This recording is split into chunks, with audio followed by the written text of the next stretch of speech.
கூட உங்கள் யாரும் பார்ப்பதில் மிகவும் மகிழ்ச்சி.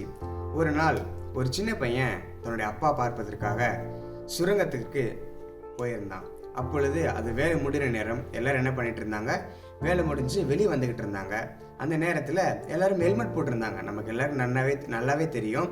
ஏனென்றால் சுரங்கத்தில் வேலை செய்யும்போது நிச்சயமாகவே தன்னுடைய உடலெல்லாம் என்ன ஆகும், நிலக்கரி படைஞ்சு கருப்பாக மாறிடும். அதனால் என்ன பண்ணியிருந்தாங்க, தலைக்கவசம் அணிந்திருந்தாங்க.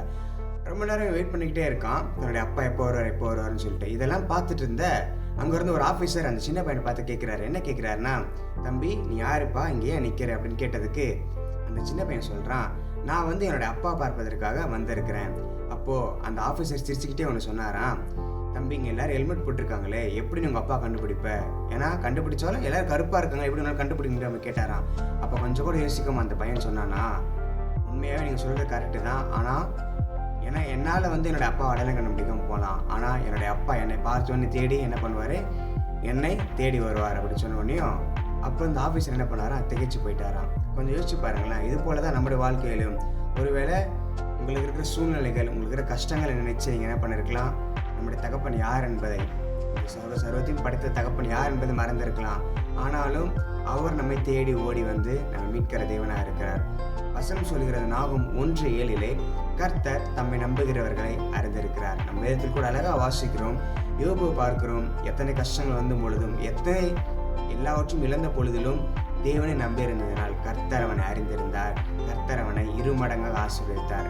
இந்த காலை வேளையில் இந்த வீடியோ பார்த்துட்டு இருக்கிற உண்மையாகவே நீங்கள் கர்த்தரை அறிந்திருக்கிறீங்களா? நிச்சயமாகவே கர்த்தர் உங்களை அறிந்திருக்கிறார். நிச்சயமாகவே கர்த்தர் உங்களை கைவிட மாட்டார். நம்ம அநேக நேரத்தில் யோசிக்கலாம், இவங்களுக்கு என்னை பற்றி தெரியலையே, இவங்க ஏன் என்னை பற்றி தெரிஞ்சுக்க மாட்டாங்க.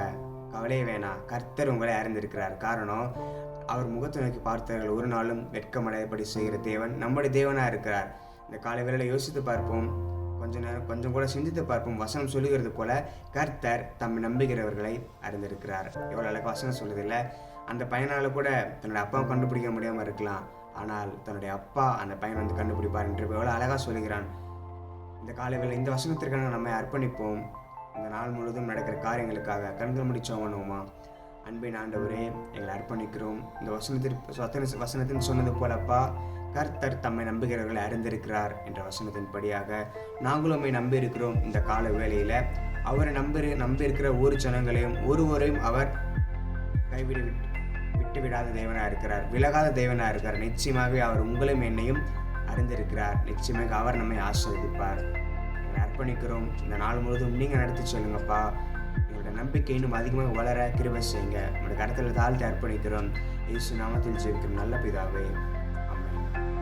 Have a great day.